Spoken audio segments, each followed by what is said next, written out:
Drink your water. Come on, drink your water, but first, take your breath and drink your water. Take your breath and drink your water. Take your breath and drink your water. Take your breath. Drink, drink, drink, drink. Or should I say, breathe, breathe, then drink. Now grab your glass for that water. Get your picture of that water. Lift your picture of that water. Simply pour some water. Drink, drink, drink, drink. Drink, drink, drink, drink. Now move your body and drink some water. Stretch it out, fam. Move your body and drink some water. Come on. Move your body and drink some water. Simply move your body. Drink, drink, drink, drink. Or should I say, move, then drink. Hold on. Now raise your glass and toast your ancestors. Now raise your glass and toast your ancestors. Now raise your glass and toast your ancestors, fam. Just raise your glass. Drink, drink, drink, drink.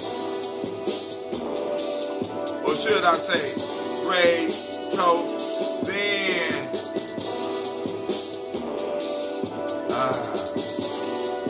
Now take your breath and drink some water. Lift your glass and pour some water. Move your body, drink some water. Raise your glass and toast your ancestors. Breathe, lift, move, toast. But to stay healthy, you know what we gotta do? Breathe, drink, eat, move, and sleep. Culturally appropriate. But take your breath. Lift and pour. Move your body. Toast your ancestors, break down. Drink it up, fam. Come on.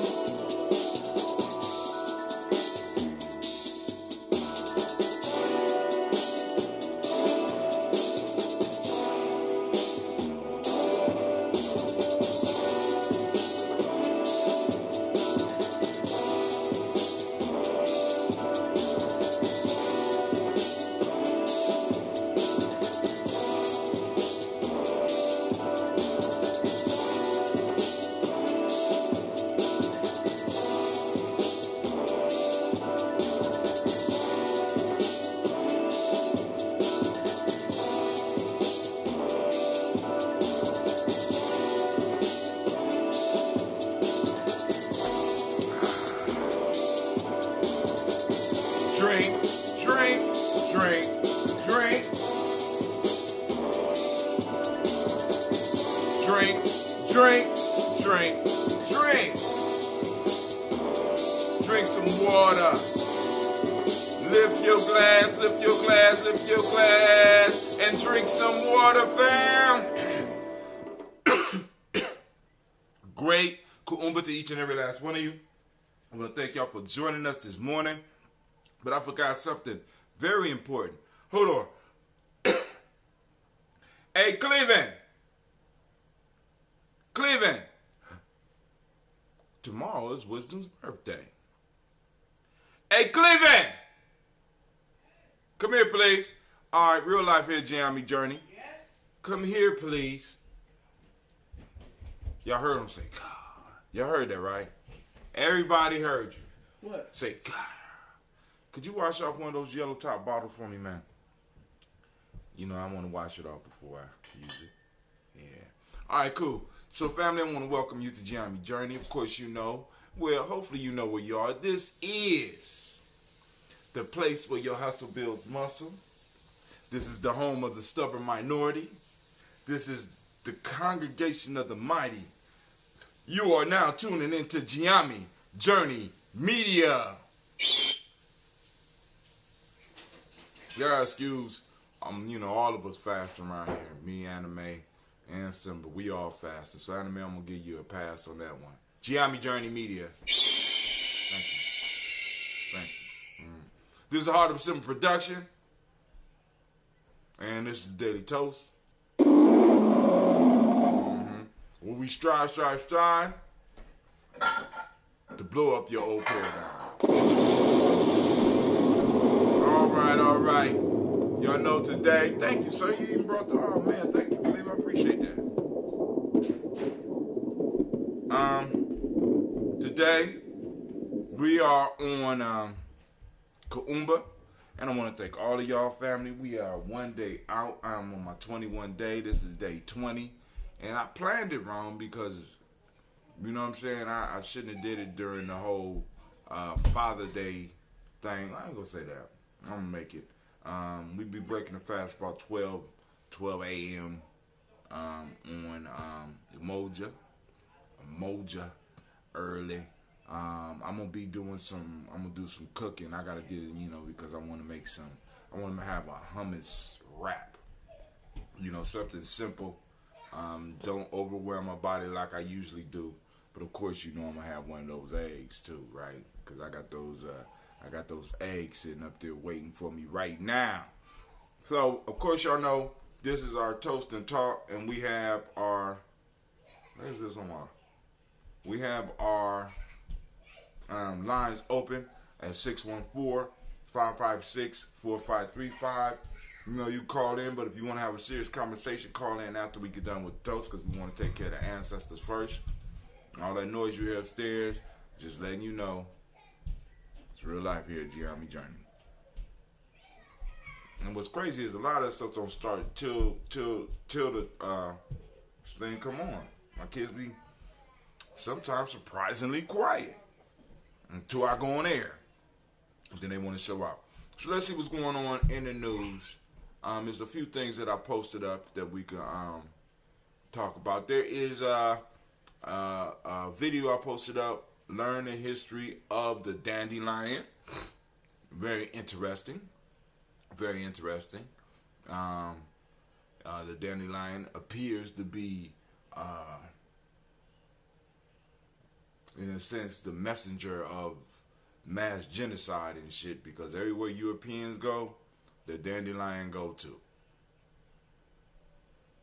I might have to rethink my relationship with the dandelion plant.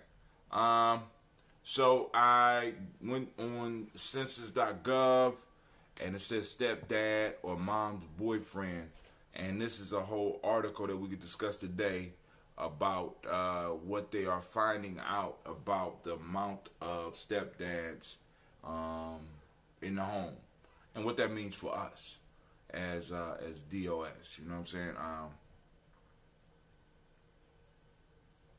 Okay, you don't show my video on the YouTube channel. I need to take that YouTube channel off anyway.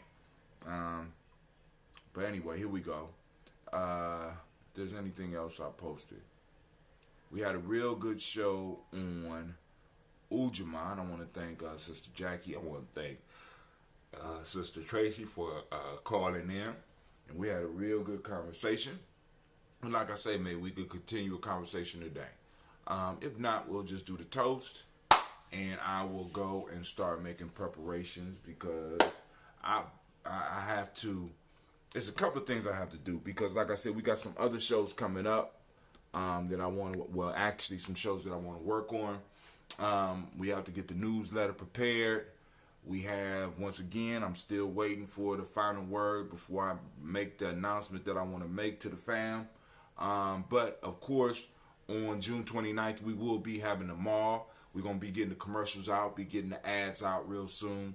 So, it's coming. But, family, we done posted up the pictures and stuff like that already. If you look on the timeline, it's already up there, right? It's already up there, along with the crazy memes about Brother Hatim and his fasting, right? And I'm loving it, right? I'm loving the fact that because we don't have to take ourselves so seriously all the time, right? That was one of the reasons that you know, when I got into the movement, I used to run into people that were so serious, and I'm like, man, I can't be around that bull. I can't be around that shit. You know what I'm saying? Where somebody's so serious, it look like they're vain about the pop in their goddamn head. Now, we in the situation, nigga. You know, you could be as mad and rebellious and yelling as much as you want. Don't matter. We in a bad situation, brother. You know what I'm saying? Work it out. What more do you want me to say?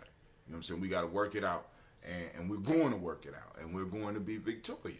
You know what I'm saying? But you know, you ain't got to be walking around here. God damn it!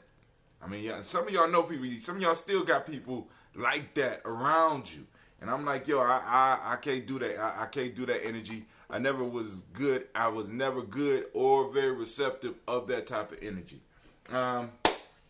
So let's just get into this toast. And like I said, we can call in. It's good. If not, I'm gonna have me a smoothie.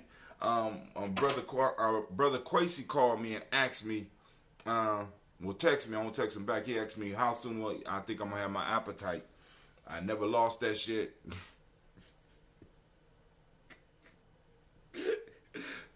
I'm hungry as hell. I want to eat. You know what I'm saying? I'm just being honest with y'all, family. I didn't lose the feeling. You know, I have adjusted my lifestyle. I have adjusted. You know what I'm saying? I never lost my appetite. You know what I'm saying? I like good food. So what I'm planning on doing is I'm gonna, you know, like I said, I'm gonna break it with. Well, I ain't gonna break it with y'all, but I'm gonna do a video of the breaking. And what I want to do is, because I've been watching a lot of recipes and stuff like that, and we've been talking about the African Heritage Diet. I definitely want to get, at least on Gianni Journey Media, a cooking show where we're using the African Heritage Diet, right? You know what I'm saying? I would love to get a workout show. I would love to get a sports show. I don't know sports, but I know some people out there. You know what I'm saying? Where we could talk about some of this stuff in a conscious way. When I woke up, when I started waking up, because what I used to do, or at least when I had a stereo in my car, one of the things I used to listen to in the car was NPR, because, you know, I can't play a lot of stuff that, you know, that is on the radio for my kids. I'm not really comfortable unless I'm listening to that shit, you know, but I'm not listening to that, so I can't really debrief my kids on what the hell is being said. So, but I listen to a lot of NPR. So, one of the things I started doing once again was, well, really just starting, because it's not just NPR. With a Google Assistant, I can have news briefs. So I'm gonna start having news briefs, and I started thinking, you know what I'm saying, where is the black news brief? You know what I'm saying, specifically for Gianni Journey, you know, for Gianni Journey. You know, I gotta think. I think local and then expand. You know what I'm saying? Where is our news brief? You know what I'm saying? What is the news that we really need to be concerned about? You know what I'm saying? Who's covering that? And once again, I invite everybody to check out the newsletter. And like I said, now one of the pieces that I wanted to announce, and I'll do that after we do the toast. Talk a little bit about that and some of the possibilities that I'm looking at. And so what I have here, this is a Justice League. This is that ambrosia. Of course, it's green tea and raw honey. But added to it is ginger, lemon, lime, and cayenne. We call that cayenne that flash, right?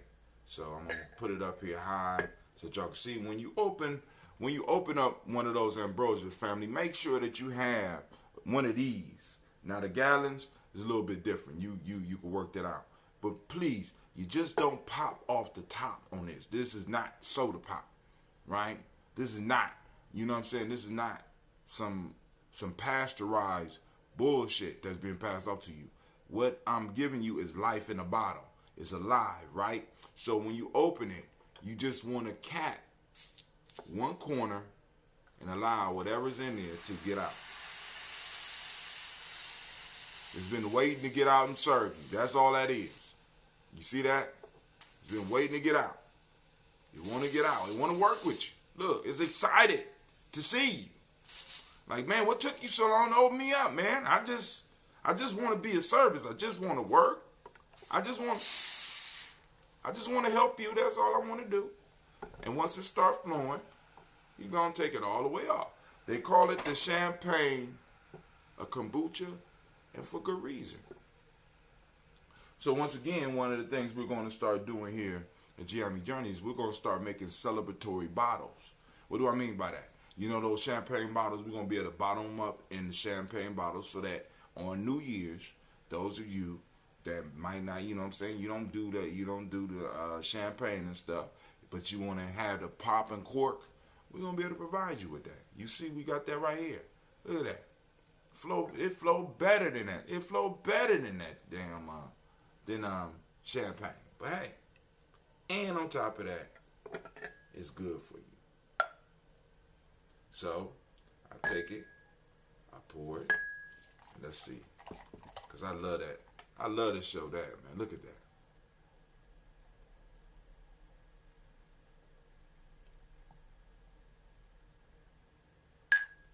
Home brewing. Now this one I aged a little bit more. The next batch I'm not going to age quite this much. I'm preparing that one right now. So those that like the ambrosia a little bit sweeter, this is going to be the batch to buy.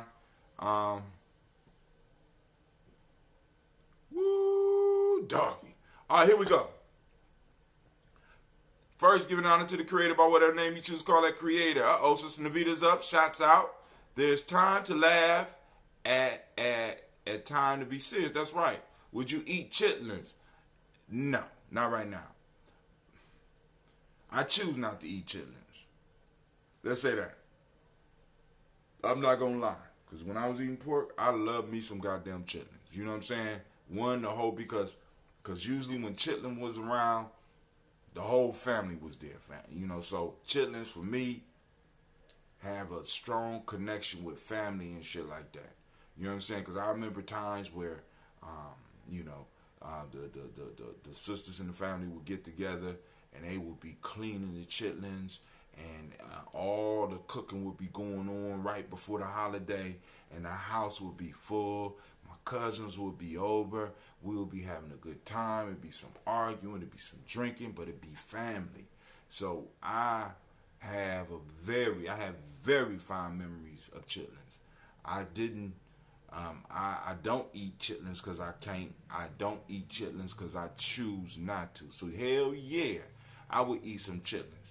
But right now, I choose not to eat chitlins. You understand what I'm saying? So, but I'm preparing the chickpeas right now. I'm going to make my own hummus. Of course, I'm gonna be using. I got to throw in my palm oil into that, and I'm going to make a hummus wrap using some of the greens that I have here, and then I'm gonna take the remainder of my chickpeas for the rest of the week, because like I'm gonna be, my eyes gonna want me to eat, but I'm not gonna be able to eat as much. So I'm gonna make several of the wraps to last me the week, but then also I'm gonna cook some of the chickpeas in a broth. I'm gonna steam them in a broth, and so that they could be sitting on the side, so that I can start preparing other things, because there's other things after I get the chickpeas to a certain point, right? Boom, they got the flavor in there, so boom, I'm gonna be able to make a spaghetti and all this stuff that my kids will be able to eat with me, and I'll be back up and eating full time before we get to the Giammi G&J Mall on June 29th. So I'm gonna be able to go on around, and I'm gonna be able to get food from everybody, and then hopefully by then we will be able to make the announcement. I just can't, unless Navita got some word for me right now. But if not, I can't make the announcement. But then we got some other stuff to talk about. But family, here we go. So first, giving honor to the Creator by whatever name you choose to call it Creator. We lift up our glass and we toast. And we say, Ashe. From there, family, we move to our list of our ancestors.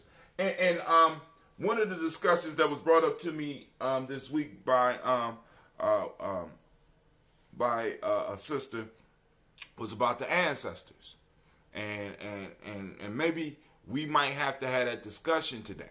You know what I'm saying? Because she was kind of concerned about the pouring for the ancestors and who we should pour for and stuff like that. So if there are any questions about what we do here as far as the Daily Toast, by all means, call in. You know what I'm saying? Like I said, because, and then please, let me say this. I want to be clear.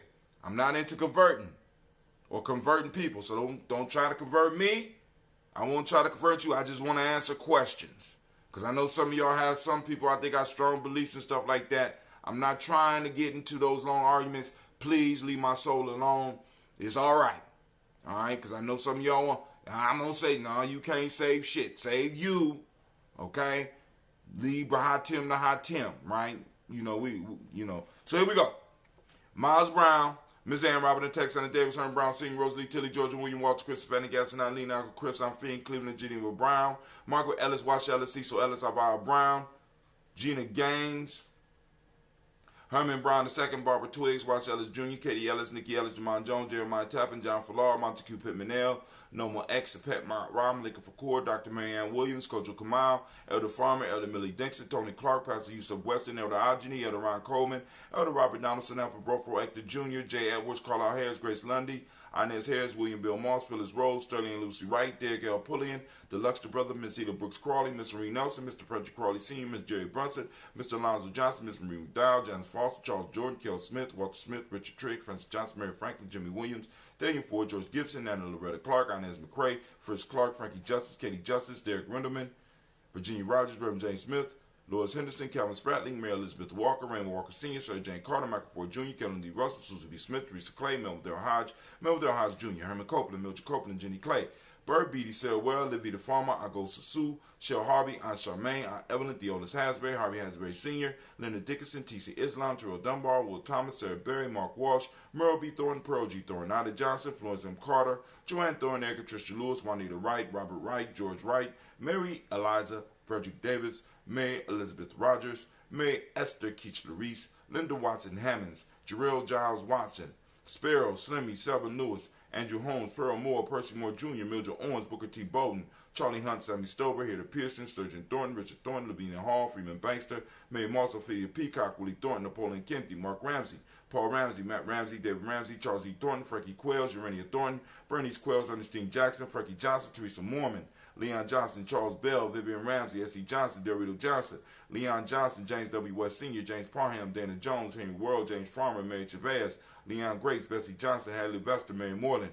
Paul Moreland, Elder Caleb, Rosemary Martineer, Elder Amatet Wellman, Fred Douglas Triggs Sr., Thelma Triggs, Thomas and Lula Berry, Lacey Eleanor Howe, Franklin Russell and Davis, Fred Douglas Triggs II, Phoenix Triggs, Reverend Eddie Moore, Helen Footer, Eugene Jackson Sr., Richard Ellis, Silas Alexander, Charles Maxwell, Percy May Alexander, Arthur Reynolds, Stanley Lockhart, Ricky Lockhart, William Lockhart, Woodrow Lockhart, Brenda Porter, Deacon Hargrove, Carla Sawyer, Andrew Parker, Doris Donald, Ellis Murphy, D'Amico Russell, Delimon Aries, Genia and Ruth Jones, Jana Callahan, William Walter West, Nigella Perez, Elder Basichi Fulani, Jim Robinson, Gladys Johnson, Valerie Clark, John and Mary Sullivan, Dirk Johnson, Antonio Johnson, Delise Waters, DeFriedis Hines, Inez Bostic, Edna Bostic, Winifred Scattenberry, Wilson Hadley, Elma Hines, Phyllis Lee, Eugene Spratling, Calvin Spratling, Charles Wooden, Penny Brown, Roy Lee Printup Jr., Miriam Johnson, Wilbur Longmire, Edith Candy, Janice Carter, Michael Carter, Leon Pina Carter, Margaret Carter, William Carter, Lisa Jordan, Charles Lee Mosley, Dorothy R. Blair, Ransom Evans Sr., Sam Evans Sr., Nalon Blair Sr., Edward Stevens, Sue Ann Stevens, Joe Davis, Timothy Butler, Gene Holmes, Dana Jones, Peter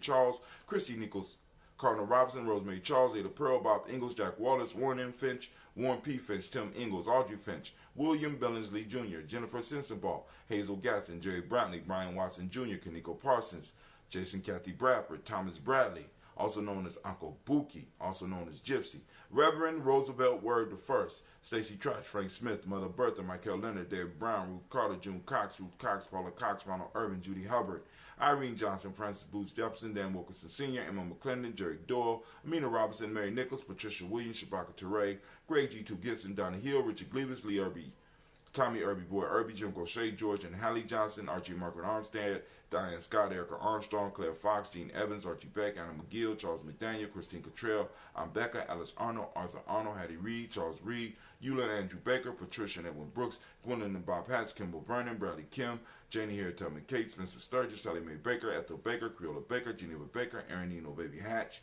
Hatch Senior, Mally Miller, Housie Hatch, Dad Cleveland, Mother Gibson, Alex Nixon, John Bowie, Lester and Rachel Saunders, Doretha Ross, Viola Ross, Robert Nelson, Preston Stevenson, Leroy Stokes, Neely Johnson, Fletcher Swan, Maddie and Charlie Scott, Ida Casey, Thomas Cofer, Vivian Stevenson, Mona Ann Lewis, Cornetta Lyman Lewis, John Jackson, William Dallas Lewis, Mary Francis, Chappelle Jackson, Michael Slade, Joanne Perkins, Richard Jackson, Martha Ford Dawson, Big Mama, Nanny Harris, Eva Ford, James Harrison, Margaret Towns, Mary Williams, Leroy Q. Heath Sr., Albert Moore, Miss Benella, Albert Motley, Geraldine Elizabeth, Douglas Thompson, Earlington Houston, Lil Alls, Elijah Alls, Jerome Alls, Henry West Staten, Joe Jamel Alls, Ann Pierce, Donald Carter, Lily Green, Nathan Green, Beth Vaughn, John Dewey, Ruth Beard, Tim Butler, Rainley, Laura Newton, J.B. Foggy, Thomas Newton Sr., Barbara Naeem, Jeanette Sanders, Jerry C. Sanders, Roy Pruitt, H.J. Bradley Sr., Henry Wilson, Rufus Jenkins, Minnie Wilson, Catherine Sanders, Muriel Ellis, Elizabeth Sanders, Henrietta Irby, Mildred Armstead, Margaret Armstead, Catherine Anthony, Ruby Brown, Charles Walker Sr., Charlie Walker, Cecil Russell, Diane Urban, Haroon Phillips,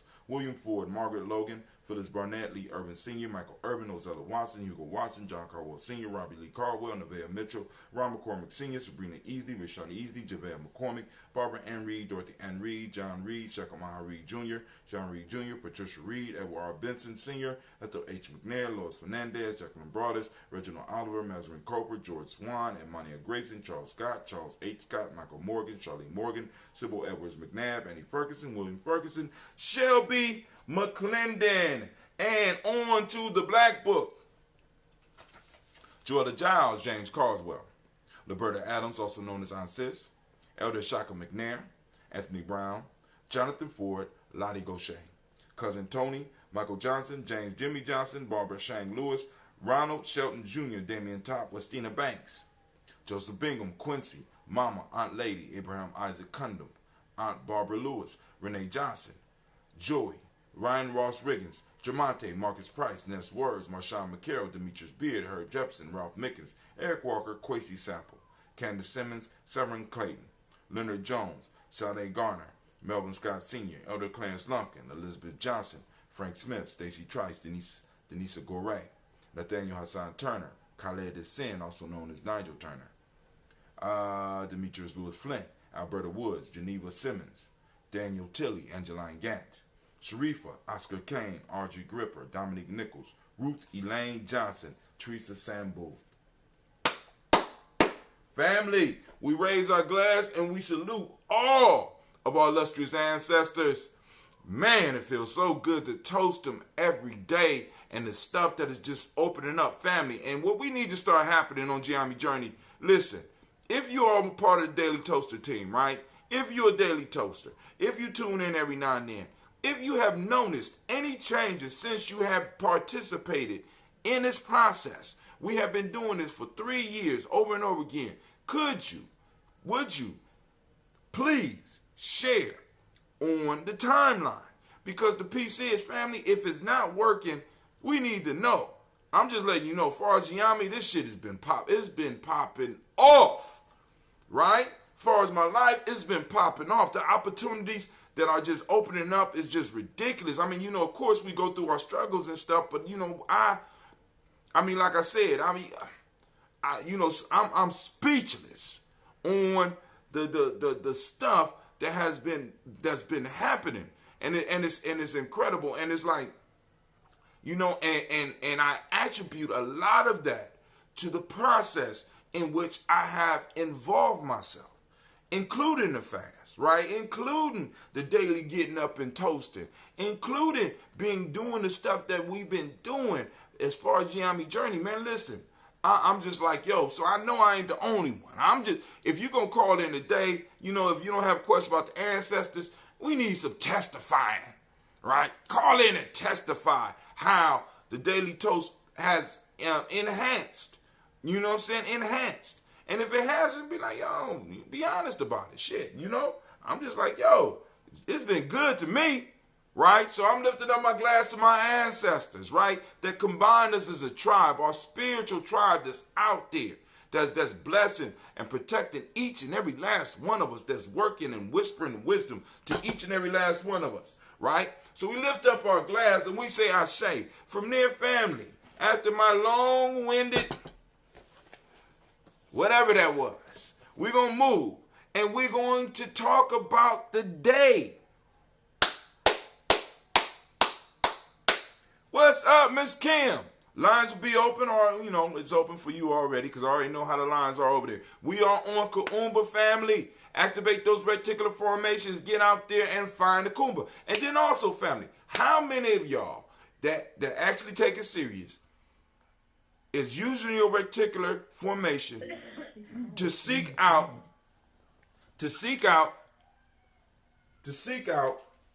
your principles? Have you been seeing your principles more now that you've been looking for them? You know what I'm saying? I mean, it's a whole lot of stuff we could talk about today. You know what I'm saying? And we could build on today. So here we go. So today is Kuumba. For those that don't speak the language, it's creativity. So we hunting down creativity. We're going to catch and release back into nature. You can't keep it. Once you catch creativity, you got to, you know, wrestle with it for a minute, but then you got to let it go. All right? You can't keep it.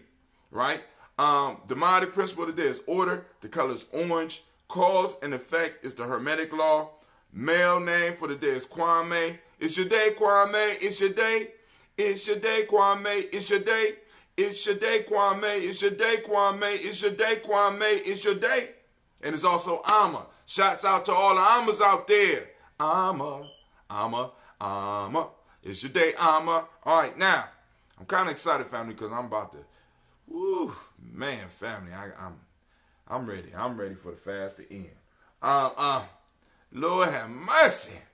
Lord have mercy. Right? So we toast this moment. In this moment, where all of our power lies, we take command of this moment and we claim it as our own. And we lift up our glass and we say, Ashe. We move on and we toast we toast our children, our children's children on to infinity, family. We are responsible for, in this moment, laying the foundation upon which they will stand. And I hope that you out there clearing the fields. I hope that you out there fighting the battles. I hope that you out there doing the work so that your children, our children, will have a place to stand and to represent. We lift up our glass and we say, Ashe. From there, family, we move on to all of our relations. I won't ask for all those relations because all types of strange stuff comes up. So we lift it up and we say Ashe. From there, family, you know where we go? We go to that selfish toast. This is for you. What is it that you need to become powerful in this moment? What is it that you need right now? We toast and we say, Ashe. Last but not least, family, I toast the most magnificent, the most beautiful, the most inspiring, the most uplifting, the strongest, and the most courageous individual in the room. I raise my glass to you. I toast you with your marvelous, fine, uplifting, intelligent self. And we toast you and we say, Ashe, Ashe, Ashe.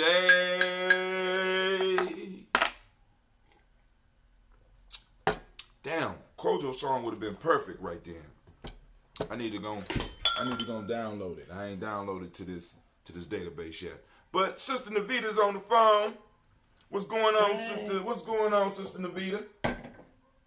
Well, I had one thing I initially wanted to call in and discuss, but then I'm scrolling down my Facebook timeline, which made me want to bring up something else. And I'm just going to tap a little bit on the reparation piece that we've been discussing for a while. And I know some people say it's a waste of time.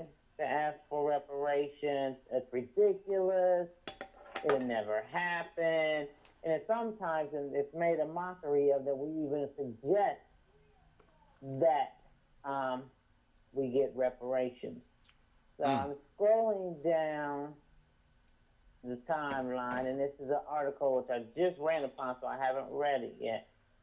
It's from the New York Times, and it says, the case for gay reparations.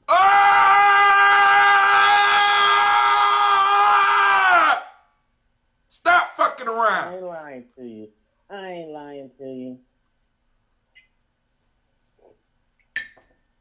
So, for me to see that, how many gay people are going to think that's a joke? I think I haven't read the article yet, but I could tell you this. If they're asking for reparations or they feel they deserve some type of reparation, you can best believe they're very serious about it.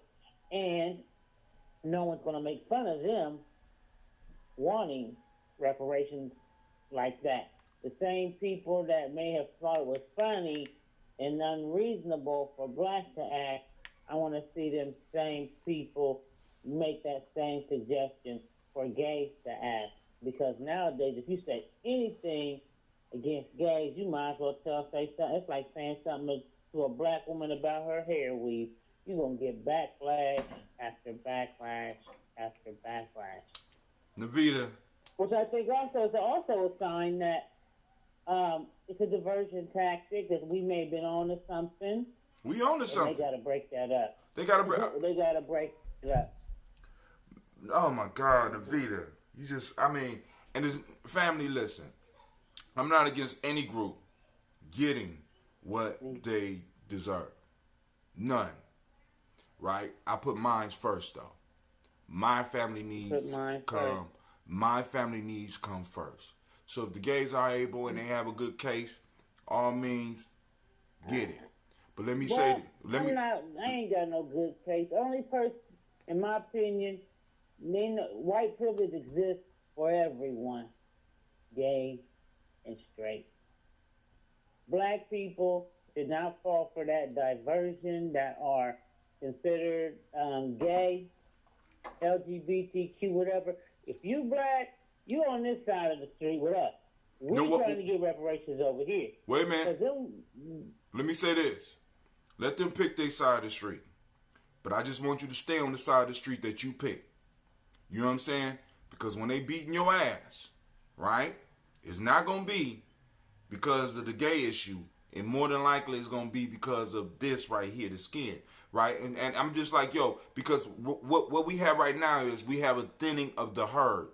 Because what's going to start to happen is all these diversions is going to start popping up and people are going to start moving into the diversions. And I want as many people to get out as possible so that we can have a focused team that we need to get exactly what we deserve.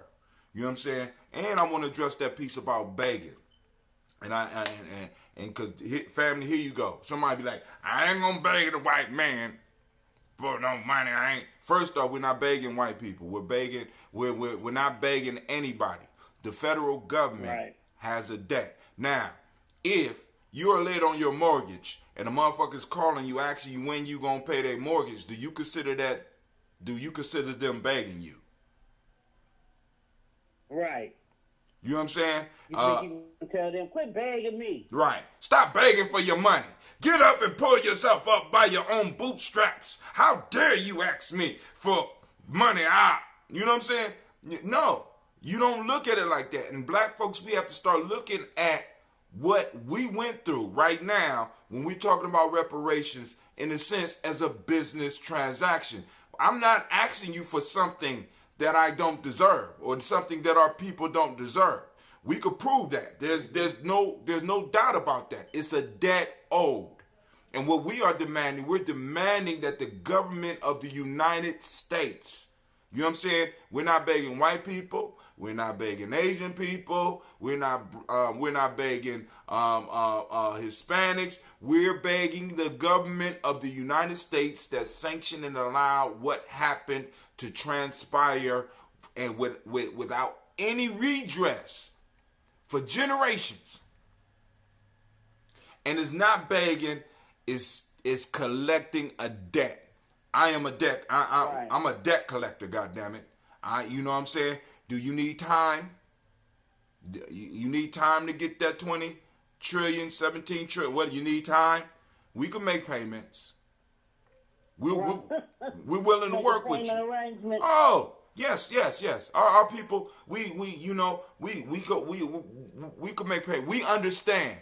You know what I'm saying? We understand, right? So payment arrangements, because this is a generational thing. Because I don't want because what starts to dilute what we're doing is when motherfuckers honestly think that it's just about a check being cut. No, there's not just a check being cut. There's other things that need to happen as well. And like I said, you go to ADOS101.com to find out about that or do some further research. It's not just about you getting a check, because it was a generational damage. So there should be generations, there should be a generational fix that goes beyond my generation, my son's generation, my grandson's generation, all because when, as they say, it takes you a second to cut me, but it takes a long time to heal.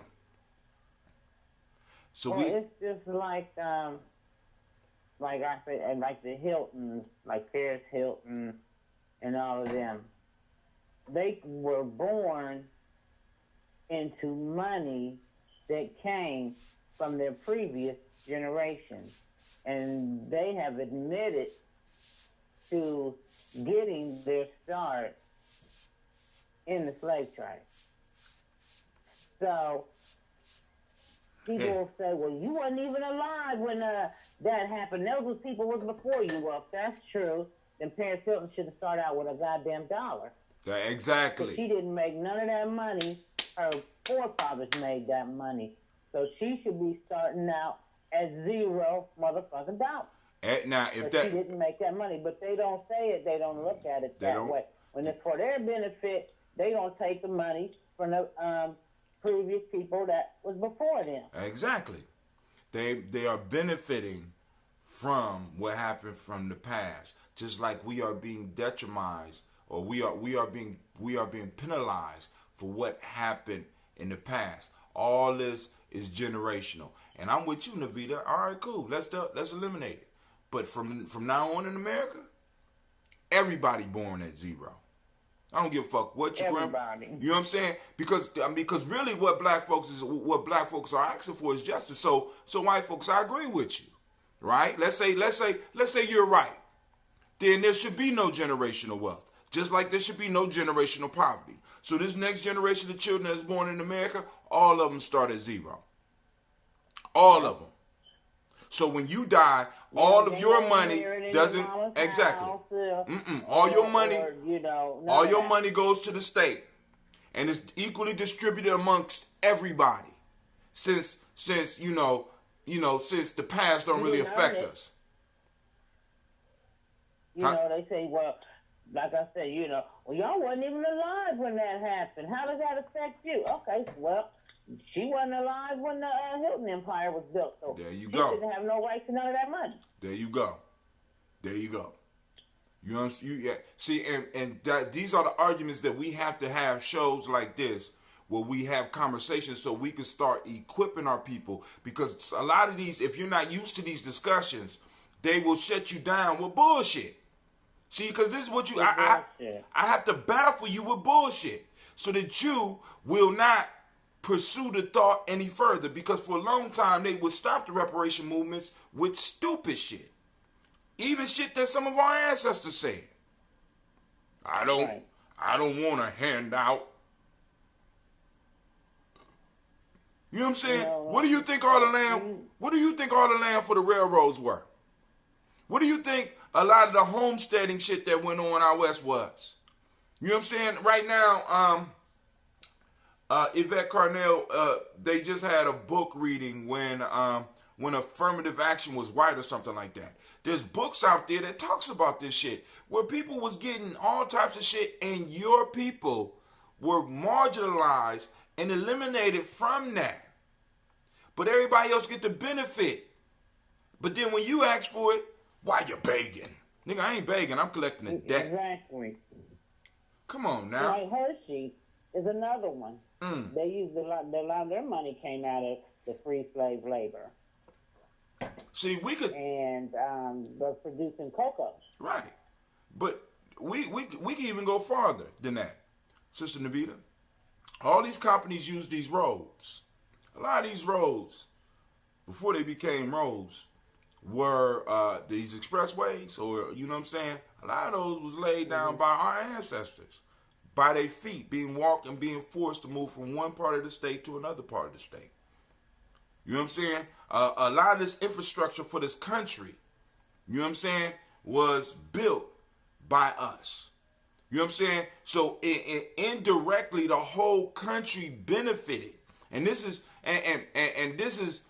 and this argument is not even necessarily for the reparations piece of it. This argument is for you and for us to start having, because we got to start having a conversation, family, because we're moving into a time where, because I want you to think about this.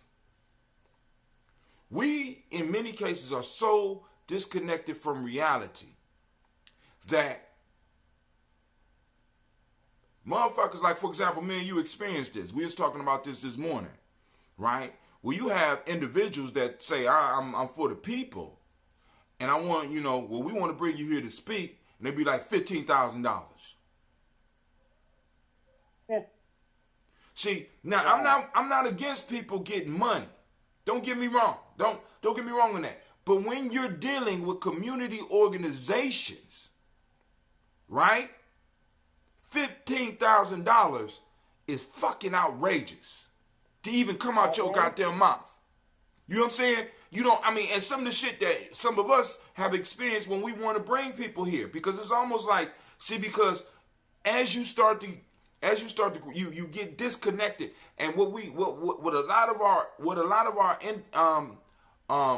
people that have, in a sense, made it need to do, they need to be able to reconnect so that they can look at the reality. Look, I need to make a certain amount, you need to make a certain amount, rather than I need to make it all. The fuck? You know what I'm saying? How are we supposed to do business? We can't do no reciprocity. So I'm gonna let you stay with those white folks because that's who's bringing you in. When you charging $15,000, you're talking to Ohio State. You're not talking to Gianni Journey. Right, and when Dr. Kelsey, didn't he used to work at Ohio State? Right. Yes, he did. I remember him telling me that when he would bring speakers in, one of the conditions that he was they would be asking for that money that Ohio State could afford to pay, is that they had to come into the city to our people and do a lecture as well. Oh, see, but now a lot of our young people are not connected to that tradition, and we're still in the mindset of the bag rather than reciprocity. I want to get all the good. You see what I'm saying? Reciprocity is about balance.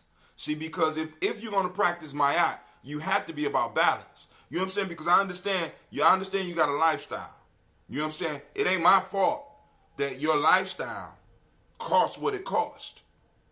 As a community organizer, as somebody in the community, I want to bring you. I want you to make a profit. I don't want to, because you already know how I feel about that volunteer shit.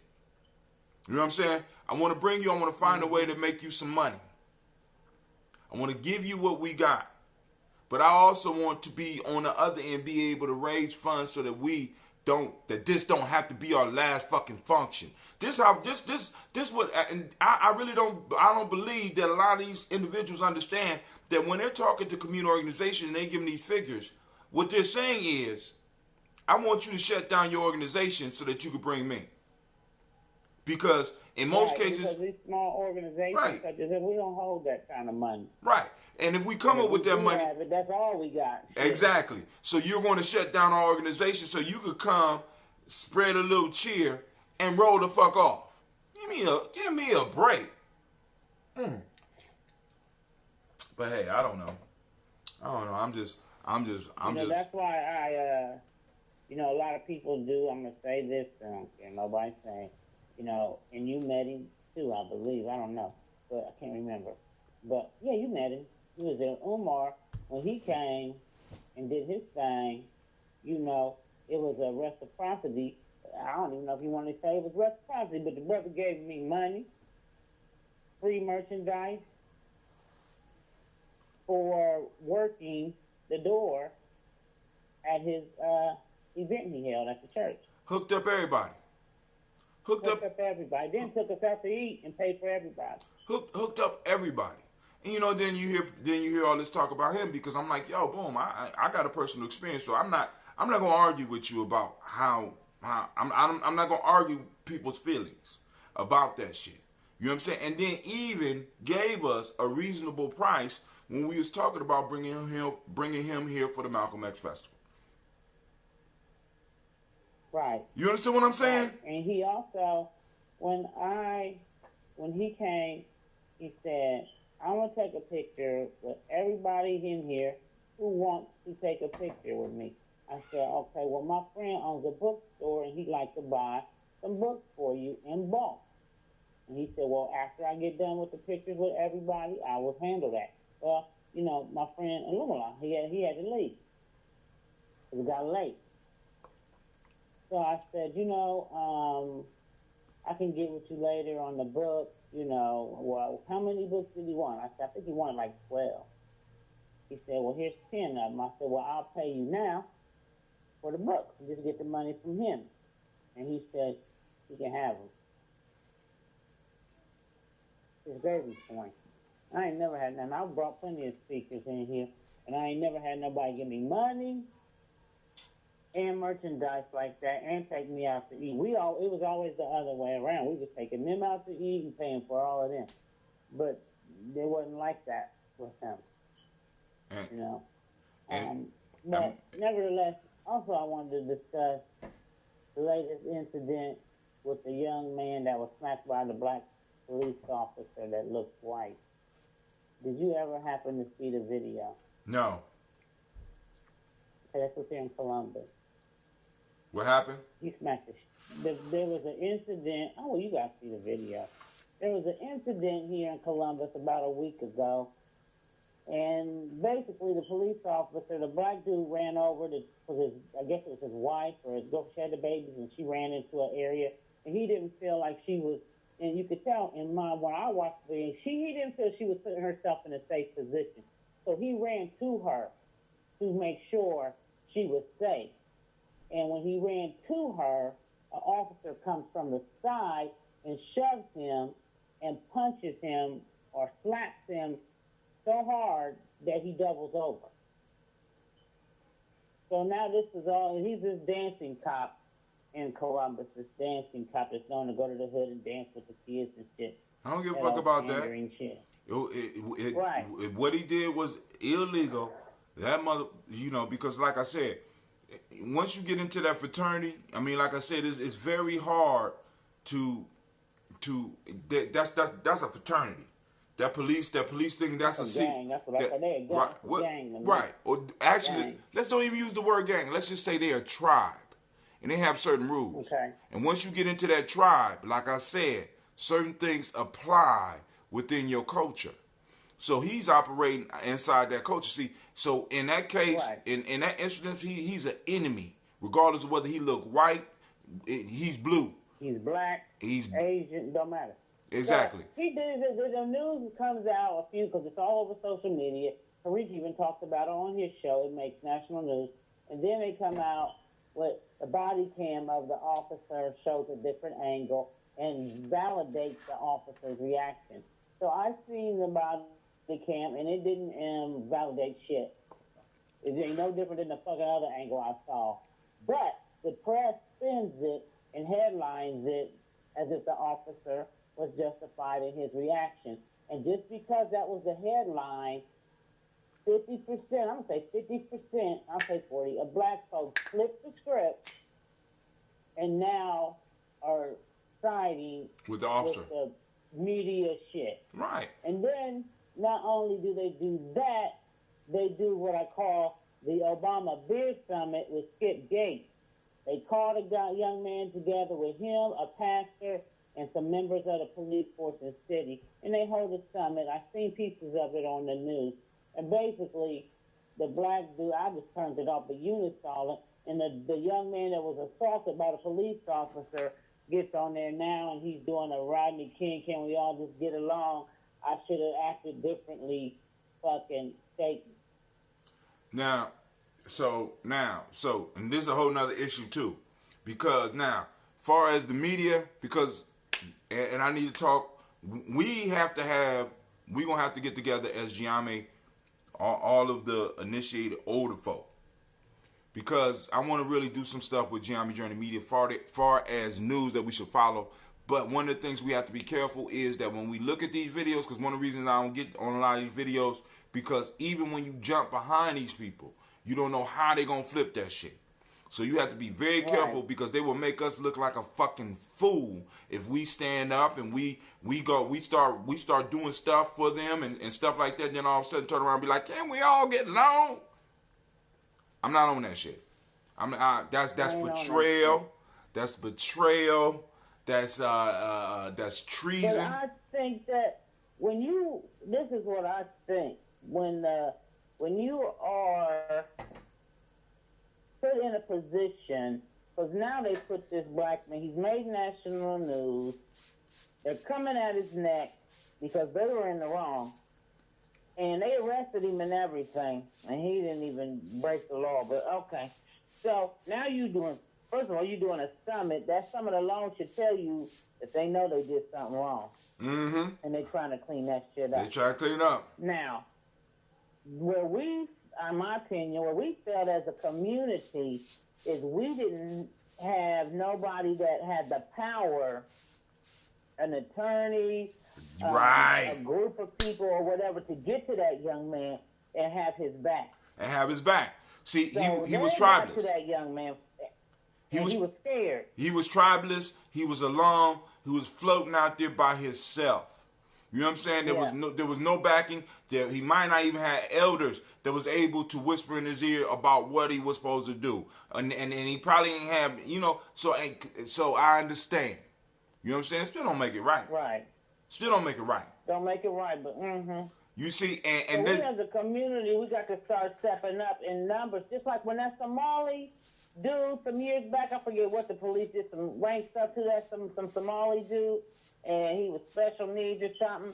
And let me tell you, that Somali community was out there in front of that courthouse in droves, demanding that they treat that man fairly. And the numbers were large. And when that happened with that young man, us as a community, we need a group that can get to people who are these victims. We need a lawyer that's willing to put their neck on the line to really get behind these people who have fallen victim to these assaults and deaths by police officers. And and it's hard to find somebody that's willing to do that. No, it's not. You know why? Let me say, it's not hard to find somebody who's willing to do that. What is hard? Let me put it this way, Navita. If we are able to provide somebody with a place to live, and food, and help take care of their family, you'd be surprised what a motherfucker can do. You be willing to do. Listen to me. One of the things that the Nation of Islam was up on, even way back in the day. Let me ask you a question. What bills did Malcolm X pay? He paid his regular bill. No, he didn't. His house was owned by the Nation of Islam. The utilities were probably paid by the Nation of Islam, or at least from the money so they provided him with a home. He'd go to the restaurants as a minister, and he would pay a minimal cost. So any money he got, it was provided by that. If we want that type of action in our community, we have to be able as a community to provide for those individuals. This is why. To provide, because that's why we got to be able to provide, because they're going to have a backlash. Exactly. We got to have something where they can fall back on. Exactly. In the community. And that's what a pastor is supposed to be. Black Panthers was the same way. They had a house. And another thing, the ones that actually came out, like your brother Malcolm, they had security. No. Wherever they went, they never traveled alone. Now, Malcolm, let me say this. Because even if you look at our church tradition, this was the role that pastors had. Because the whole piece of a pastor is, one, to speak the word of God. Now, but what a lot of people don't understand, that often the word of God was in opposition of the powers that be. So the church or that congregation or that community or that tribe paid to protect that spokesperson. That individual that is the pastor of the church is supposed to be a spokesperson for the people, not just to talk to them and testify to them about God, but also to talk to them about the system and be able to speak up with them about the oppression that they are up under. And what we have to be able to do as Giame is to be able to have functions where we are able to pay for individuals that can do that type of shit. Giame, Tawi, we really have to have a serious conversation, because like I said, by 2023, I want 3 of those seats in city council. We need to have 3 of those motherfucking seats. We need to be really looking seriously at running somebody for mayor after 2023. And also by 2035, we should be looking seriously at taking over this whole motherfucking state by having somebody in the race for governor. And every time, like for example, every time a motherfucker is up to become a police chief or to get some type of rank in the motherfucking organization, we should, somebody that represent us should be on that motherfucking board grilling that motherfucker. But you can't do that if your paycheck is dependent on the very people that you have to challenge. So we got pastors right now probably sleep somewhere, probably going to the hospital to visit people, which is good. But their actual role is to be able, you have the ability to stand up and say shit that other people can't say because the people support you. You know what I'm saying? Like I said, I mean, every day, I'm liable to say some shit that get me fired. Every day. Every day. Right. I insulate it, and you know what I'm saying? I try to insulate myself in a way where I can handle business. But the piece that I'm saying is, we don't have, far as the quote-unquote conscious community, far as tribe or whatever, however you want to say, nation builders or we don't have individuals that are spokespersons. And the main source of their income, or the only source of income, is us.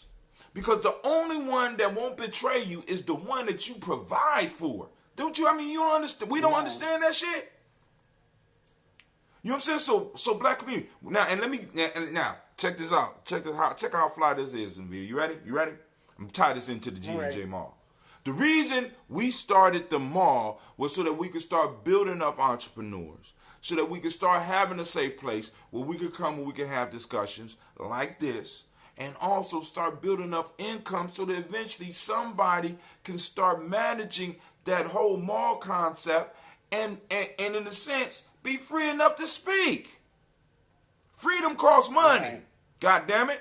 And what freedom ain't free. Freedom ain't free. And what the Nation of Islam figured out is that if you want someone to be able to speak truth, the congregation has to make that possible by the congregation, because Malcolm X's survival depended on no one but the Nation of Islam. Martin Luther King's survival depended on no one until other people start throwing money in, but no one but his congregation. You always in your community got to have somebody that lives off the community so that they could defend the community when it needs to be defended. Because some of us have to go other places to get contracts and stuff like that. But, you know, I do donate a little bit there. You know, I don't necessarily agree with everything you say, boss. But, you know, he do kind of have a point. I mean, you know what I'm saying. You know, and he could boldly say what he's saying, not because he's fearless, but because his food is coming from the community. His clothing is coming from the community. His housing is coming from the community. We got motherfucking pastors living in the lap of luxury, and our people our people are in the poorest state that we have been since slavery. And that shit is a motherfucking crime. No, very few of these pastors out here talking about reparations. They're talking about political consciousness. They're not letting motherfuckers. The church sits almost empty throughout the goddamn week, and it's a meeting place. Come on now, family. We can't see that we being pimped. And then on top of that, we get these motherfucking celebrities that want to throw out shit. You know what I'm saying? You get a little bit of fame. You want to throw out a price where you the only motherfucker that's coming out on top. Get the fuck out of here. And I throw a red, black, and green in the shit that I say every now and then. And I suppose that and everybody fall for the old okie doke. Oh, okay, conscious. And the church tax free. But see, that's the issue now. But hold on. And this is the issue. This is one of the reasons why when people be like, is Giame tax-free or a 501c? Now, a lot of pastors use the excuse that they can't get active because they will lose their 501c3 status. Yeah. Now, I'm going to say this to you. If the devil that you're supposed to be fighting is operating in the world in a way where they could take away your license to be tax-free, and you got a large congregation, what the fuck do you give? We gonna pay taxes then. You know what I'm saying? Right. You supposed to be like, fuck it, I will lose because this shit is not right, I will lose my 501c, and we will turn into a motherfucking corporation, and we will run this motherfucker like a corporation, and we will start producing money because you make money every week. I don't understand. You know, so people can't hide behind that 501c shit with me. And let me say this about nonprofit organizations, especially in our community. There's another reason. Because, family, in our community, we run nonprofit organizations like they are government programs, like they are our government. So we have motherfuckers coming up or at least thinking in ways to create shit like they printing money. We need to start thinking about some sustainability in everything that we do. How is this idea going to support itself? I never wanted to get Giame caught up in the whole chasing grant shit. I never wanted us to get caught up in that shit because I seen that shit. I done lived through that shit. I'm like, nah, fuck that. We're not doing that. We're going to find ways to generate capital ourselves. We're going to look at opportunities to generate capitals ourselves so that we can build. And then if we need to get a nonprofit arm, it will come after we show that we can sustain ourselves as a business. Right. There's some... or we can join with someone who has that, but we don't have to necessarily. But we don't we don't have to have that. You know what I'm saying? Now the tax you do is a certain benefit with that. But if you pulling in damn near $10 to $100,000 a motherfucking week anyway,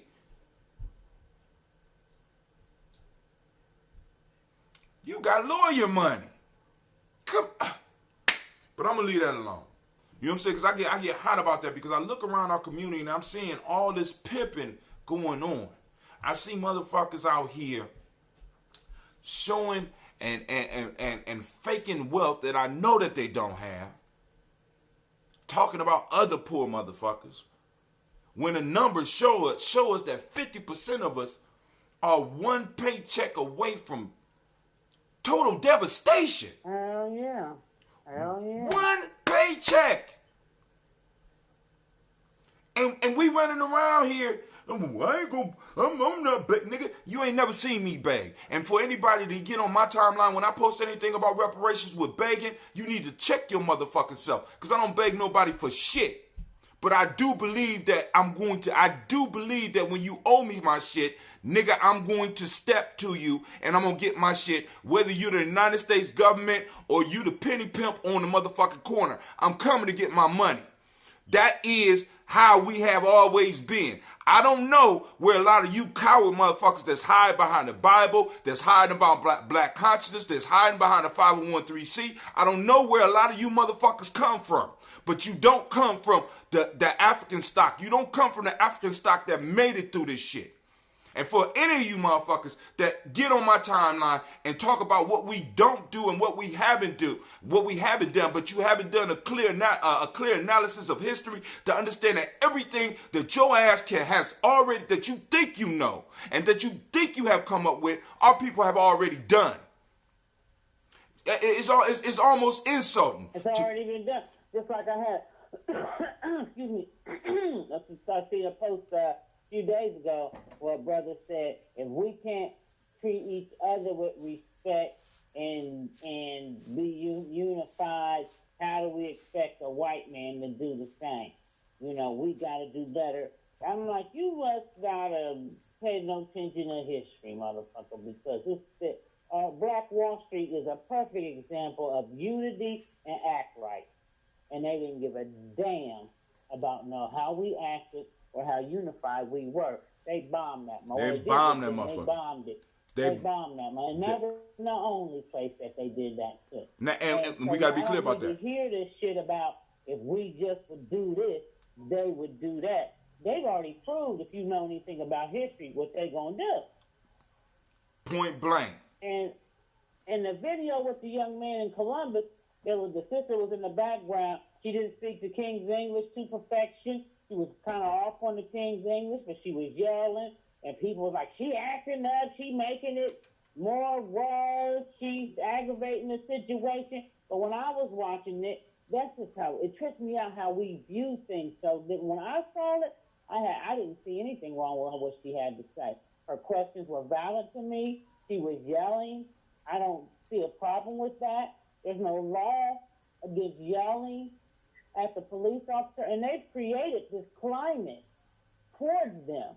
We always want to go after the symptom and not deal with the problem. Her reaction is a symptom of a rooted problem with the police in our community. In our community. The white community, they're not addressed in that kind of way because they don't do the things they do to them white folks to us. So if they did, they would be met with the same hostility that their sister was presenting. But instead, black people, our own black people, berated this sister as if she was the cause of the problem. I was like, you know what? I can't with our people sometimes. And what that is, you know what that snowed over? You know what that is, Navita?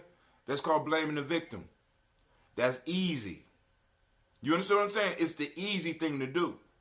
And it makes it easy, and it gives all of us an excuse to be on some bullshit. I'm going to blame the victim, just like with us. You know what I'm saying? I mean, literally, when you sit down and you listen to motherfuckers that have a discussion against reparations, they're blaming us for everything, and we're blaming us. It's our fault. You shouldn't have fallen out of line with God. You mean to tell me white people been in line with God? Motherfucker, is that what you saying? I'm confused. I'm confused. You shouldn't have fell out of line with God. You were selling each other and all this. Well, now, and this is another piece. This is what I mean because I was talking to somebody the other day and they start talking about Africa. And you know, have you ever been to Africa? No. And you know, but I did this somebody from Africa, blah, blah, blah. Africa. Where in Africa? You know, boom, they gave me. I said, you know, Africa is 51 different countries. And within those 51 different countries, you had different tribal groups, racial groups within those countries. We got to understand that the unity in which we talk about Africa here, because we on the outside, does not exist within the continent. Right. Our illusions have overtaken us so much that we fantasize that there is a Wakanda somewhere else. And I'm just like, yo, family, it's like, yo, I mean, a lot of y'all know African history, but y'all don't know Africa. Y'all really don't. Because it's like, boom, let's talk about countries. Let's talk about areas where they are. Who are you talking about?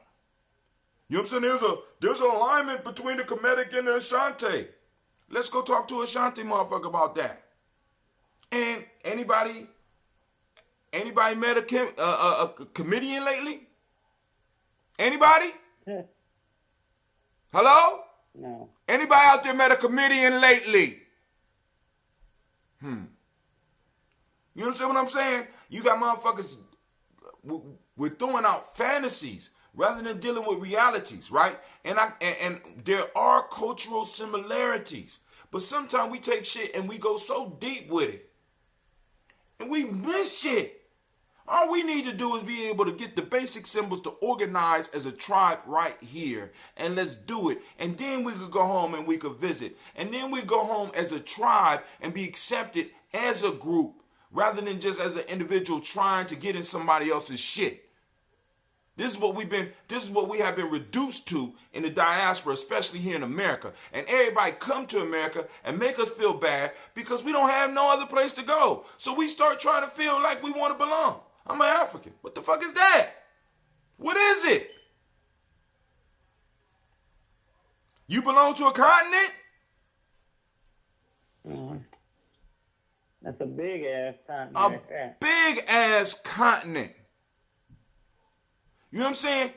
Yo, I know my people originated on the African continent. More than likely the West Coast. More than likely in an area somewhere around Ghana and Nigeria. More than likely, not quite Igbo, maybe a little bit more Ewe, maybe a little bit more Ashanti. I get a little bit more specific because all those little groups are different. Yeah, they all do. Cultural similarities, though. But you can't overtake reality with your fucking fantasies, family. And how is it that everybody could come here, even people that look like us, and wave their flag from where they are and you don't have a flag? But then if you was to grab the American flag, not only would the people around you look at you crazy, even the other people that's visiting from other places or living here from other places would look at you crazy. When in fact, that is the only flag you got. Other than the red, black, and green. Right. But the red, black. That was the Marcus Garvey flag. But that was a Pan-African. That was based on a large group of people coming together. But even within that Pan-African flags, you got other flags that fit in. So you had a Ghanaian flag. You have all these other flags from all these other groups because a flag represents a people. A flag is a symbol of where you from. So now, if I was to fit up under the red, black, and green, what flag would I contribute to the red, black, and green, Navita? I don't have a flag for that. That is my flag. I fly the red, black, and green from the Marcus Garvey movement. Listen, if you're going to demand reparations, you need to make sure that motherfuckers understand that you are America. I know people going to disagree with that shit. America would not be without us. I mean, I consider myself an American African. That's what I consider myself because I am ADOS. And I've tracked far enough to know that I'm ADO, which I didn't have to do that. But to know that, I didn't have to do that to know that. Right. You know what I'm saying? But I know that's the case. And like I tell people, sometimes you want to be careful about what you claim because now we got a lot of people wanting to get away from the enslaved African. Well, all of us wasn't enslaved. A lot of us was already here, and we was already free. Right. And there was a lot of us already here. But they did not escape this enslavement of this country. And for these people, just like people want to grasp onto the thing, and that's fine. My people were free people. They wasn't. Well, then when it's reparation time, keep your free ass over there. Your people was free. Your people was here, nigga. Listen, and on top of that, and I'm gonna say this to all my brothers that say they Native Americans. Then go get your shit as a Native American. Some of that shit, some of that is tax free, free college. Free college. It's benefits, nigga. And you're looking like me living in the neighborhood I am talking about. I'm Native American. Listen, did a survey at our school. 47% of our kids didn't identify as black. 98% black kids. 99. 47%. Some of y'all fantasies have worked to the point where now our children are lost. Thank you very much. Thank you very much. You're so ashamed of the resilience of your people. You're so ashamed of the fact that your people can make it through anything. You know what I'm saying? You're ashamed of it. You honestly believe that we should have just died during slavery. We should have just, no, dog. No, there was a higher plan for us. And we're going to manifest that shit. Especially with 19 trillion or however motherfucking much we going to get. We about to make history. we going to save Africa. I don't even know why. I don't even see how the Pan-African brothers here in America don't even see that. You know what I'm saying? I don't even see how y'all don't see you can use this to save America. And that's the question. The sister says, so what did the youth identify as? I don't know. What's the question? She said, so what did the youth identify as? They didn't identify as black. They identified as other. Other. I want you to understand this. Those of you that visit my school and walk through the halls and look at my children, understand that 47% of them don't identify as black. Why? Because the narrative we have allowed them to weaved about our people gets them to believe that our people are losers. Who want to be with a loser? Who want to be from a shithole country? You know, I had somebody say to me yesterday, they called me, said they was watching something, and somebody was in Africa, and he was like, man, it was so modern. They had skyscrapers and everything in this, and I never knew they had that type of stuff in Africa. I was like, Lord, I said, there's some metropolises throughout the continent. And this is why one of the things we have to set up. This man in his 50s. Right.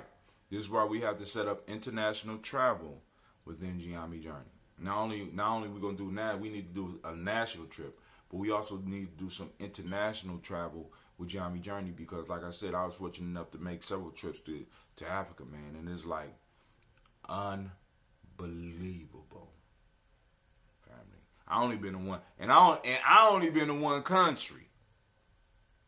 Yeah, I only got to stay in one country. Let's say that, but family, it's unbelievable. Y'all, I mean, like I said, y'all caught up on a whole bunch of bullshit that's not real. That's not real. You're living in an illusion there. You living in an illusion here, and when you go over there, you live in an illusion. There's a lot of our people over there with illusions and shit. All we trying to do, see, because for us, Navita, we need the herd to be thinned out. We need to get down to that stubborn minority. Those individuals be like, look, I ain't budging. I don't give a shit. And we need to get to a point where we can have that representative that can speak up, that's making a living from the people, so we ain't got to worry about him selling out. That's what politicians are supposed to be for us. That's why the American system was set up in the way it was, so that the politicians wouldn't be beholden to higher powers. The politicians would be directly responsible to the people. That was the original design. So the politicians, but we've gotten so far away from that, it's unbelievable. Well, I mean, but what I'm saying is the original design, the forefathers of America saw what was going on, right? And boom, they laid something out. And what we have to, but we have already been doing. We have always been doing that. We always had the representative in the church. That's what the church is for. You know, so but then they come up with this whole legal code where there is separation between church and state. I got a question for you, family. Why would you have to separate the church and state? Why would that even have to be a law? Unless maybe the church and the state at one point in time were one? Do we not know that some of the first structures that's built with every community is a church? Do we not know that a lot of towns start because of individuals. They didn't agree with a certain belief over here, so they all moved to a different place. As a matter of fact, is that not how America supposedly started? Separating church and state, or church and spirit. Because even when, those of you that go into it, Kemetic history, what was the Pharaoh? The head of the ruler, the land, the president, the king, if you will. And what else? Lack of a better term, but what else? He was God's representative on earth, so he was the high priest of the whole goddamn country. Church and state go hand in hand. Yeah, they do. We kind of touched on that. I was some different topics, but in 2000 Seasons yesterday, we kind of touched on the dynastic period and what that resulted in the long run. But that's a different story for a different day. But yo, family, I want a juice. I want to go stare at these peas that I'm gonna be eating at 12 a.m. on the Modron. Season them up, see what I'm gonna do with them. I think I'm gonna make. I know I'm gonna start off with the hummus, so y'all don't have to worry about that. I got me some. I got a little bit of kale left. I got a little bit of watercress. I got some pickles. No, not pickles. I got some. I'm gonna get some cucumbers, and I'm gonna make wraps, full of the hummus. And then I am going. I'll do them chitlin wraps. I'm gonna say the chitlins for next week, Navita. You gonna eat something with me? You gonna make me some? Hell no, I ain't never ate them. I only want the. Oh, you don't even know how to clean. You don't know how to clean chitlins, Navita? Nope. Navita, you ain't black. You don't know how to clean chitlins. You ain't black. You just failed the test. You failed the litmus test. You failed it. You don't know how to clean chitlins. I failed too, damn chitlins. Because as a man, they just, because I'd be like, can I go down? No. My older dudes, my elders in my family, like, no, you let them handle that. I said, hey, I want to learn. No, you don't want to fuck with them chitlins. Come on, we gonna deal with the after effect of the chitlins. Yes, sir. Go play. Yes, sir. Man, but and what I was trying to say with that piece, Navita, and this is one of the things I'm trying to recreate with Giame. I want to have certain times where my children are able to reflect on where they were able to see everybody and get a feeling of safety and like, this is my family, because my grandmother's house was big enough where it's like when everybody could come over. And right before the holidays, this is before everything became so where you could cook everything so quick, and you old enough to remember this too, when Thanksgiving was really a task, where you needed to call the aunties and the sisters and the brothers. You needed the whole family to work to bring your kids. Anime bringing her kids. They gonna be together. You needed the whole family, and we need to have events where it requires the whole tribe to come together in order for this shit to work. You know what I'm saying? And I miss those, man. Like my grandparents used to have. That's what I'm saying. I think a lot of families are not big families like we used to have.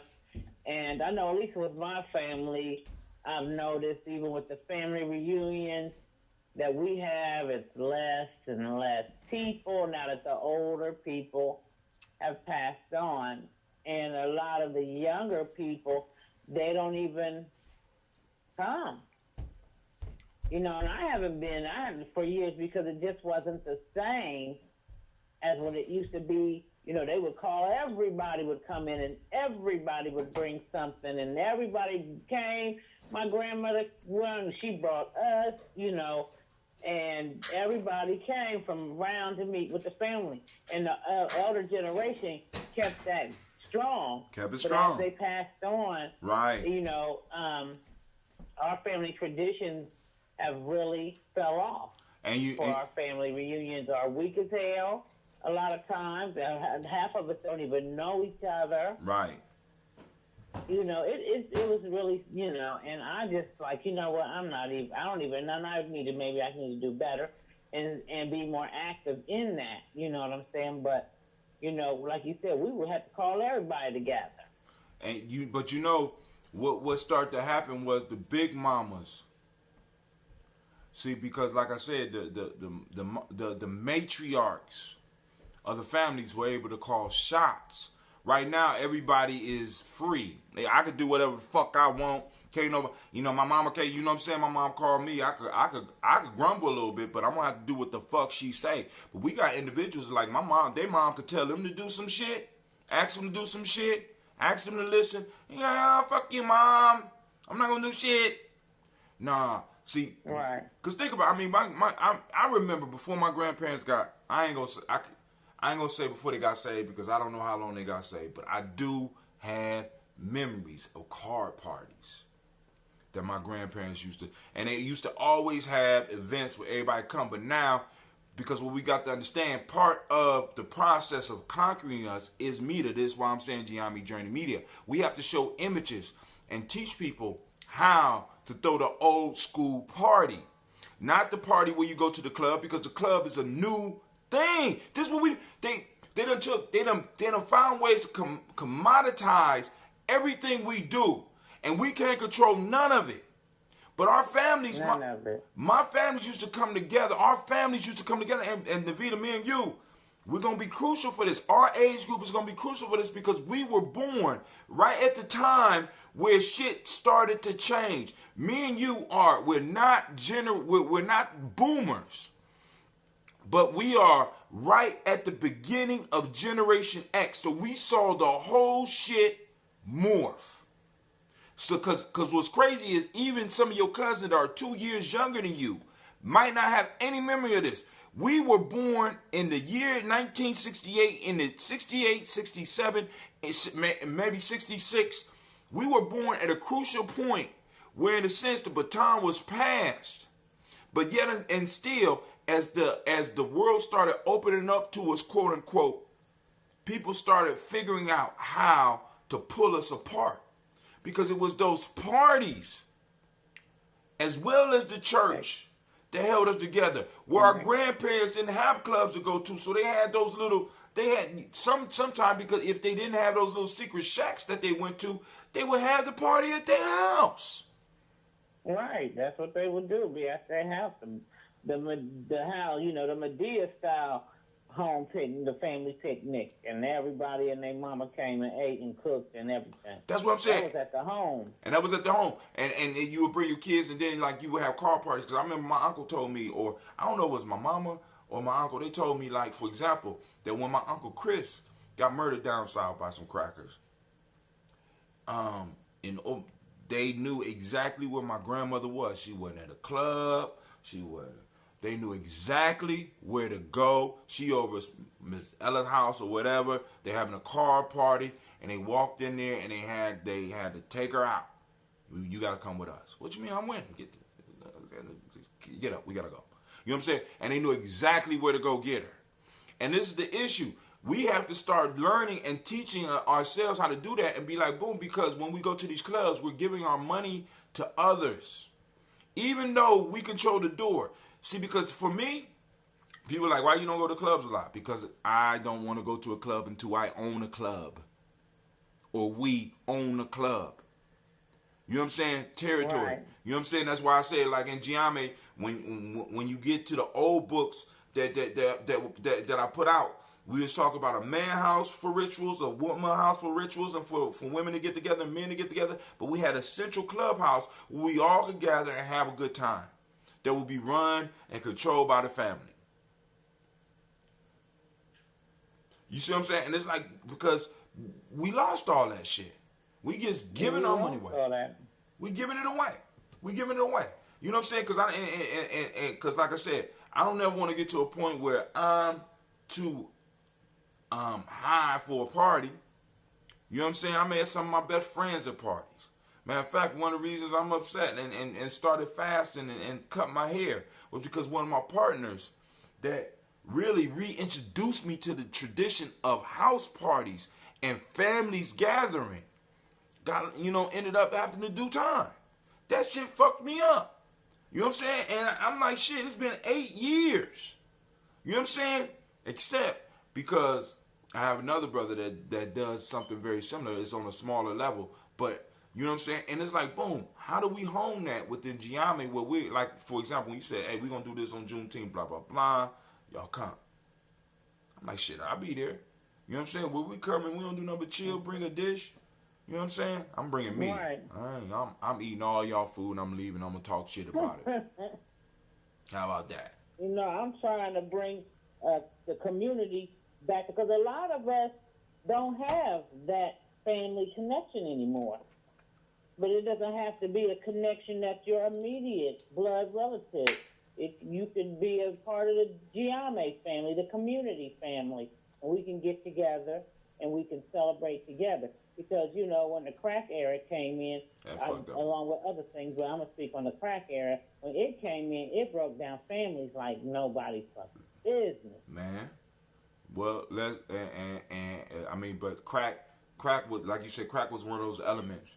And one of the sayings that we came up with in Giame is that blood is thicker than water, but spirit is is thicker than blood.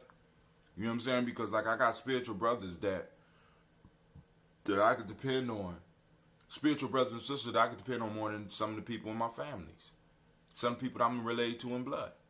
You understand what I'm saying? So it's like, boom, we develop those tight relationships and we develop those networks, but we want to professionalize them or we want to whiteize them. I don't know what the fuck. You know what I'm saying? And Giami is like, boom, Hatim is Hatim. Whether you call me Uncle Hatim, whether you call me Brother Hatim, you know what I'm saying? It don't matter. Hatim is Hatim. And I'm going to become an elder as Hatim. And I understand where shit is going. I understand as an elder, you do have the ability to call shots. But you're going to have to step out the way so that the young people do what the fuck they need to do.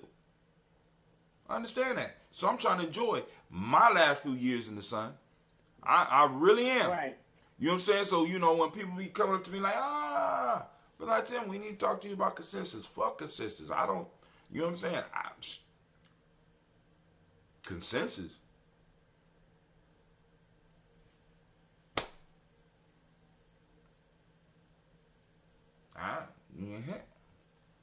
I know not of this. I haven't heard of this. Where is it? What is this? What is a consensus? You know what I'm saying? I guess we kind of come to one, but that shit kind of scares me because I be seeing motherfuckers that's always striving for consensus, and they been meeting for a long time trying to make a decision that Navita called. Cause family, I can't wait. I'm waiting because Navita is running point on this shit right here, right? We can't talk about what it is yet because I don't want to ruin it. But Navita got up, heard the opportunity, called me and said, "What'd you think about it?" Boom. I sent out a text. Boom. Brother text me back, "Why you ain't pull a trigger? What the fuck? Let's pull a trigger. Let's make it. Fuck it. Boom. Send Navita what she need. Boom. All right. Boom. Let's get the comment. That's how shit's supposed to. You know. That's how it's organic. That's how it's supposed to run. And it's like, yo, I'm like shit. Mm-hmm. Cause soon as you hit me with that shit, and then you said, boom, this is what can happen, and we did it before. Past experience have showed us this. Man, we ain't have to sit up there and be like, oh, okay, we gotta convene the meeting and all. No, here, you know, because actually, after you told me how much you needed, Navita, how long was it before you got it? 10 minutes.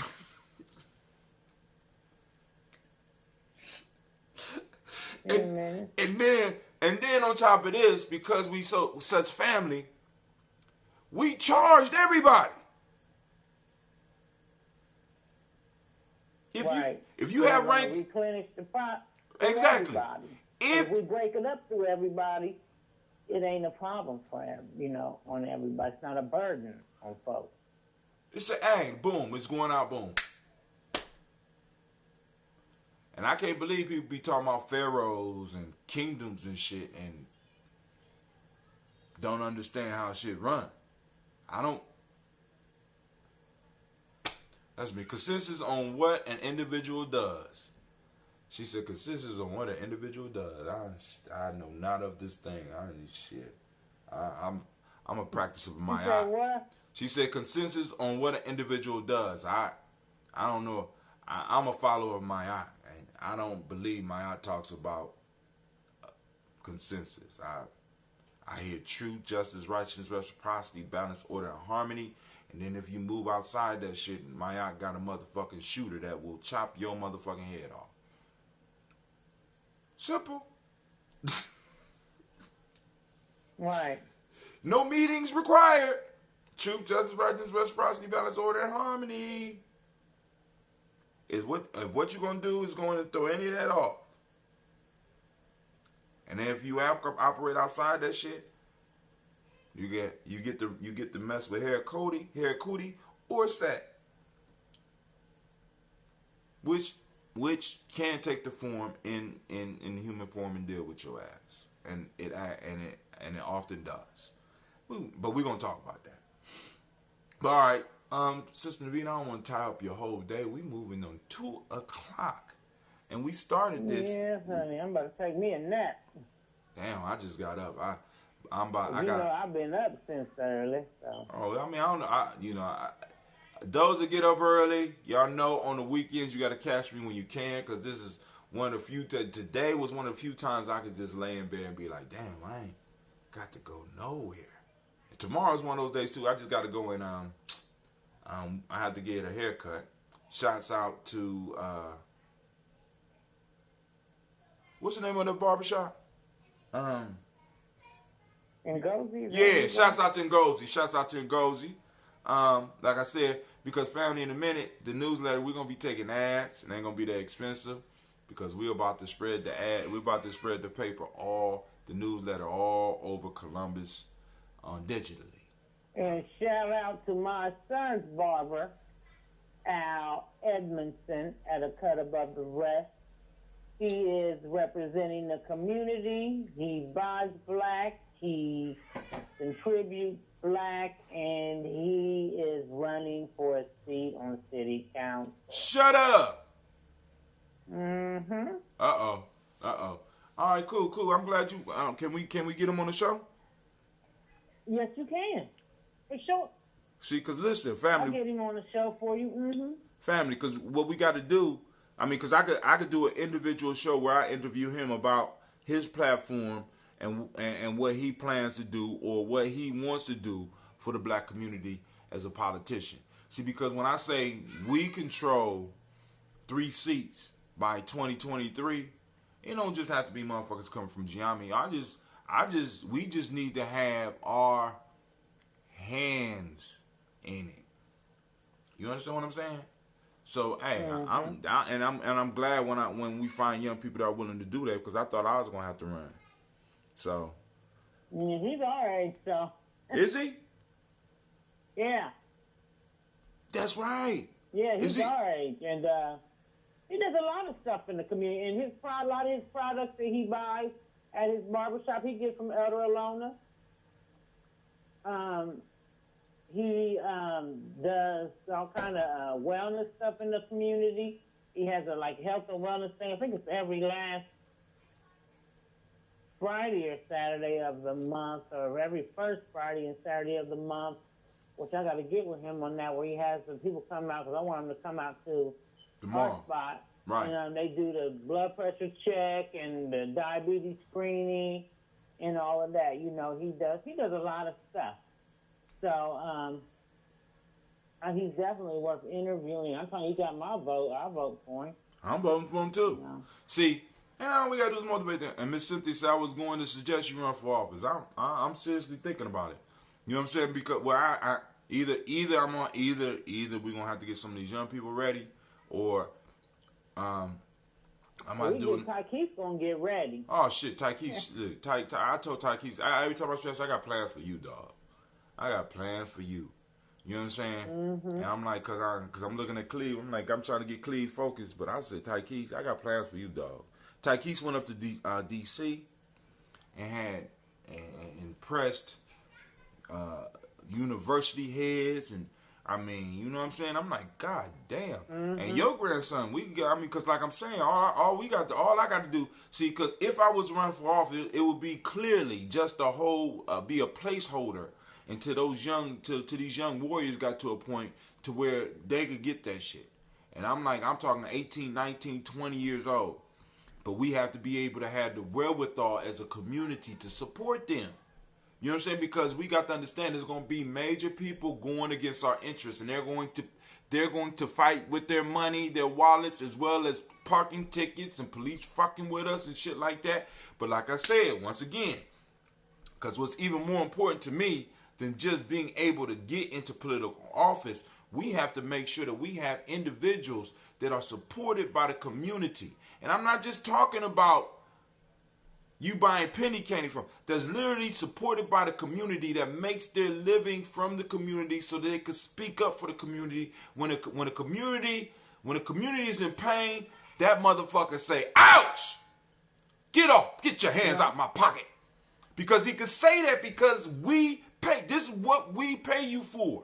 Whether we call him, because we don't want to call him a pastor because they done messed up that title, but there has to be individuals in each of our communities that, in a sense, the people put in a position for a certain amount of time where they are able to speak the truth and not have to worry about nothing.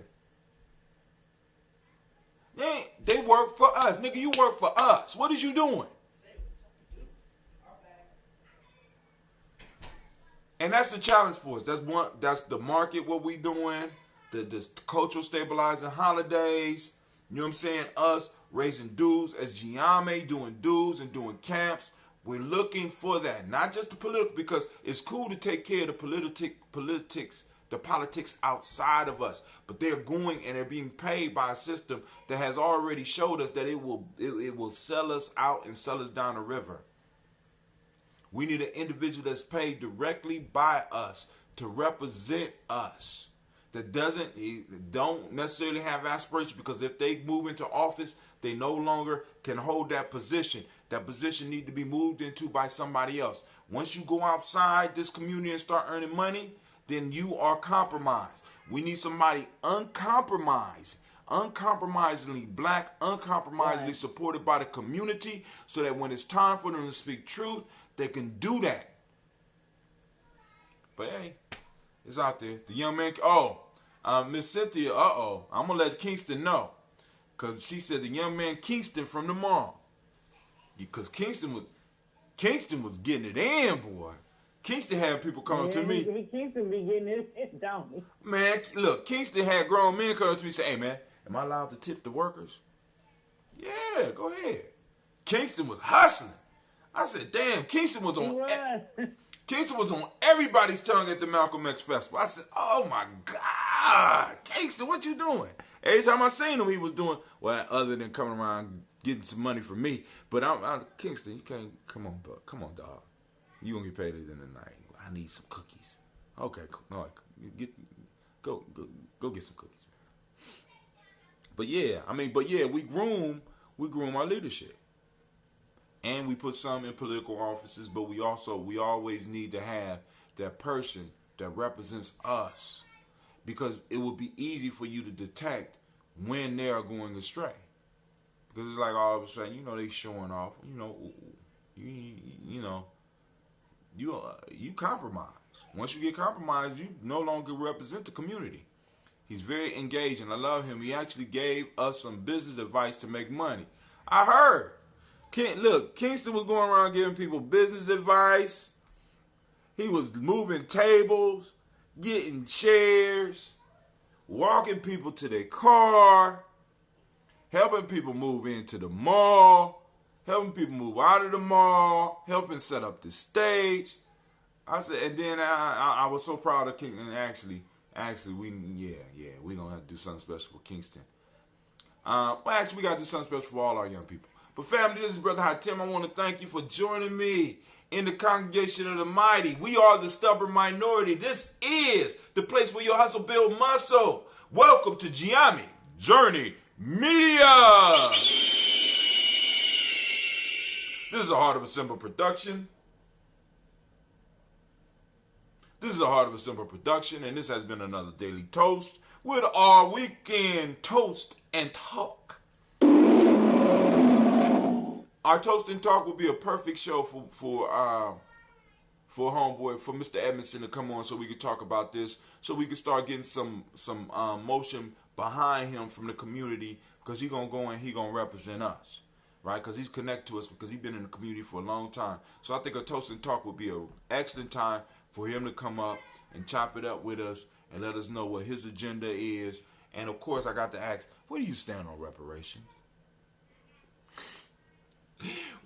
Of course, we strive to blow up your old paradigm. I'm going to get me a smoothie. I'm out.